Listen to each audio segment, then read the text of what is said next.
Happy birthday. നീ ഇത്ര നേരം എവിടെയായിരുന്നു? എടി അത് വരുന്ന വൈകി പ്രൊഡ്യൂസർ വിളിച്ചു കഥയൊക്കെ. പിന്നെ അവിടെ വരെ ഒന്ന് പോയിട്ട് എടി സോറി ഡി, ക്ഷമിക്ക്. കഴിഞ്ഞ 1.5 മണിക്കൂറായിട്ട് ഞാൻ നിന്നെ കാത്ത് ഇവിടെ വരെ നിപ്പാ. നിനക്കാണെങ്കിൽ ഏതു നേരം സിനിമ എന്നൊരു വിചാരം മാത്രമേ ഉള്ളൂ. ബാക്കിയുള്ളവരുടെ കാര്യം നിനക്ക് അറിയണ്ടല്ല. എടാ നിന്റെ ബർത്ത്ഡേ അല്ലേടാ, ഇന്നെങ്കിലും കറക്റ്റ് ടൈമിൽ നിനക്ക് എത്തിക്കൂടെ? എടി നിന്റെ പണക്ക് ഞാൻ ഇപ്പൊ മരുത്തില്ല. ഞാൻ നിനക്ക് വേണ്ടി വാങ്ങിച്ച ഗിഫ്റ്റ് ഉണ്ടായില്ലേ, നീ ശരിക്കും കേട്ടോ.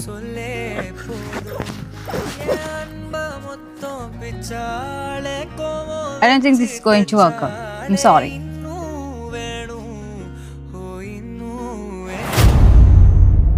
എടാ ആർക്ക് വേണ്ടി നീ നിന്റെ സിനിമ കളയരുതട്ടാ. അതിൻ്റെ ഡ്രീമല്ലേ. ആരും കൂടി ഇല്ലെങ്കിലും ഞാൻ കൂടെ ഇല്ല. വിട്ടുപോന വാസലിലേ